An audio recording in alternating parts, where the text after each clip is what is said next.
ರಾಷ್ಟ್ರೀಯ ಸುದ್ದಿಗಳಿಗೆ ಸ್ವಾಗತ. ನಾನು ರಂಜಿತಾ ರೇವಣ್ಣ. ತಮಿಳುನಾಡು ರಾಜಕೀಯದಲ್ಲಿ ಆಘಾತಕಾರಿ ಹಾಗೂ ಕುತೂಹಲಕಾರಿ ಬೆಳವಣಿಗೆಯೊಂದು ನಡೆದಿದ್ದು, ನಟ ರಾಜಕಾರಣಿ ವಿಜಯ್ ನೇತೃತ್ವದ ತಮಿಳಗ ವೆಟ್ರಿ ಕಳಗಂ ಪಕ್ಷಕ್ಕೆ ಕಾಂಗ್ರೆಸ್ ತನ್ನ ಪೂರ್ಣ ಬೆಂಬಲವನ್ನ ಘೋಷಿಸಿದೆ. ಚೆನ್ನೈನಲ್ಲಿರುವ ಟಿವಿಕೆ ಪ್ರಧಾನ ಕಚೇರಿಯಲ್ಲಿ ನಡೆದ ಮಹತ್ವದ ಭೇಟಿಯಲ್ಲಿ ತಮಿಳುನಾಡು ಕಾಂಗ್ರೆಸ್ ಸಮಿತಿಯ ಮುಖಂಡರು ವಿಜಯ್ ಅವರನ್ನ ಭೇಟಿ ಮಾಡಿ ಮಾತುಕತೆ ನಡೆಸಿದ್ರು. ತಮಿಳುನಾಡು ಕಾಂಗ್ರೆಸ್ ಸಮಿತಿ ಮತ್ತು ಕಾಂಗ್ರೆಸ್ ಶಾಸಕಾಂಗ ಪಕ್ಷ ಒಮ್ಮತದಿಂದ ವಿಜಯ್ ನೇತೃತ್ವದ ಟಿವಿಕೆಗೆ ಬೆಂಬಲ ನೀಡಲು ನಿರ್ಧರಿಸಿವೆ.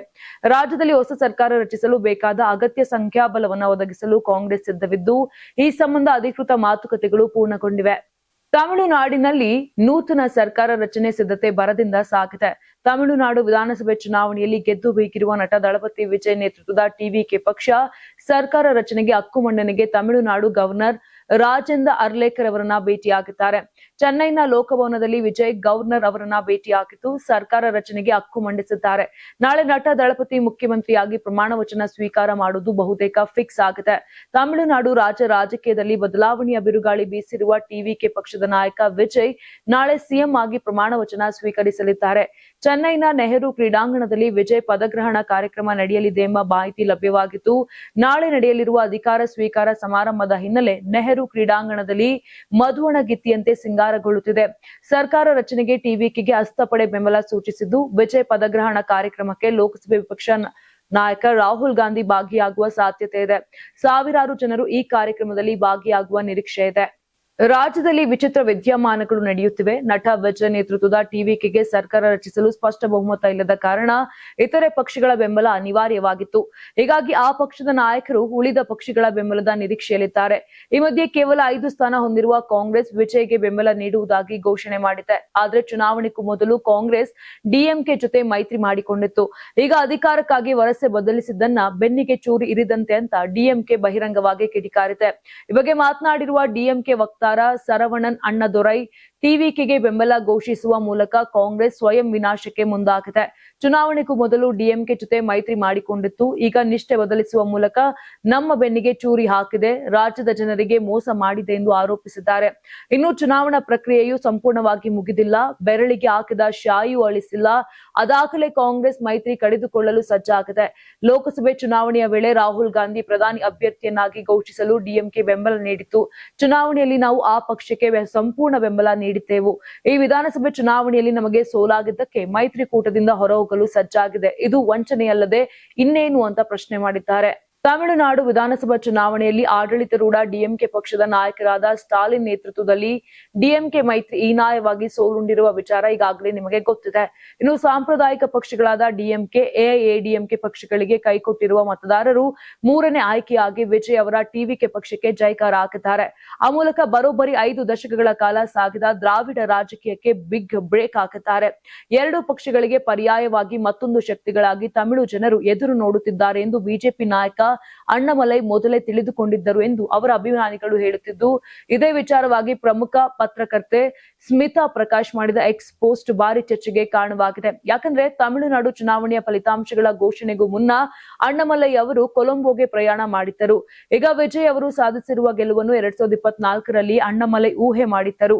ಇದಕ್ಕಾಗಿ ಅಗತ್ಯ ತಯಾರಿಗಳನ್ನ ಮಾಡಿಕೊಂಡಿದ್ದರು. ಇದನ್ನು ಮೊದಲೇ ಅರಿತುಕೊಂಡಿದ್ದರು.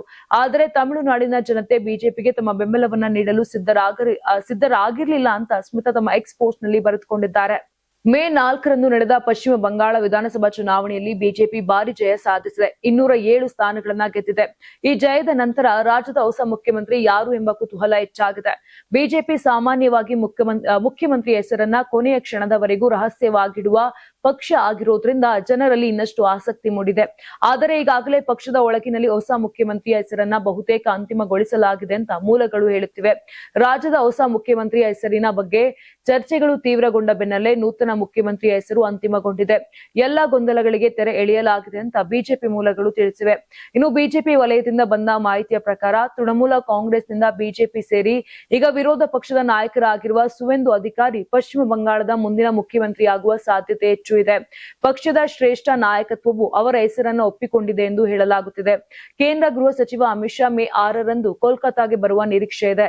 ಅವರು ಹೊಸದಾಗಿ ಆಯ್ಕೆಯಾದ ಶಾಸಕರ ಜೊತೆ ಸಭೆ ನಡೆಸಿ ನಂತರ ಸುವೇಂದು ಅಧಿಕಾರಿ ಅವರನ್ನ ಅಧಿಕೃತವಾಗಿ ಮುಖ್ಯಮಂತ್ರಿ ಅಭ್ಯರ್ಥಿಯನ್ನಾಗಿ ಘೋಷಿಸುವ ಸಾಧ್ಯತೆ ಇದೆ. ಪಶ್ಚಿಮ ಬಂಗಾಳದ ವಿಧಾನಸಭಾ ಚುನಾವಣೆ ಫಲಿತಾಂಶ ಸೋಮವಾರ ಹೊರಬಿದ್ದ ಬಳಿಕ ಉಂಟಾಗಿರುವ ಗಲಭೆಯಲ್ಲಿ 3 ಮಂದಿ ಸಾವನ್ನಪ್ಪಿದ್ದಾರೆ. ಹಲವಾರು ಜಿಲ್ಲೆಗಳಲ್ಲಿ ಕೊಲೆ, ಬೆಂಕಿ ಹಚ್ಚುವಿಕೆ ಮತ್ತು ವಿಧ್ವಂಸಕ ಕೃತ್ಯಗಳು ನಡೆದಿದ್ದು, ಚುನಾವಣೋತ್ತರ ಹಿಂಸಾಚಾರ 2ನೇ ದಿನವೂ ಮುಂದುವರೆದಿದೆ. ಈ ಹಿನ್ನೆಲೆಯಲ್ಲಿ ರಾಜ್ಯಾದ್ಯಂತ ಬಿಗಿ ಭದ್ರತೆಗೆ ಸೂಚಿಸಿರುವ ಚುನಾವಣಾ ಆಯೋಗವು ಗಲಭೆಗೆ ಕಾರಣರಾದವರ ವಿರುದ್ಧ ಶೂನ್ಯ ಸಹಿಷ್ಣುತೆಯ ನಿರ್ದೇಶನ ನೀಡಿದೆ. ಇನ್ನು ಚುನಾವಣೆ ಫಲಿತಾಂಶ ಹೊರಬಿದ್ದು 2 ದಿನಗಳಾದರೂ ಪಶ್ಚಿಮ ಬಂಗಾಳದಲ್ಲಿ ಹಿಂಸಾಚಾರ ಮುಂದುವರೆದಿದೆ.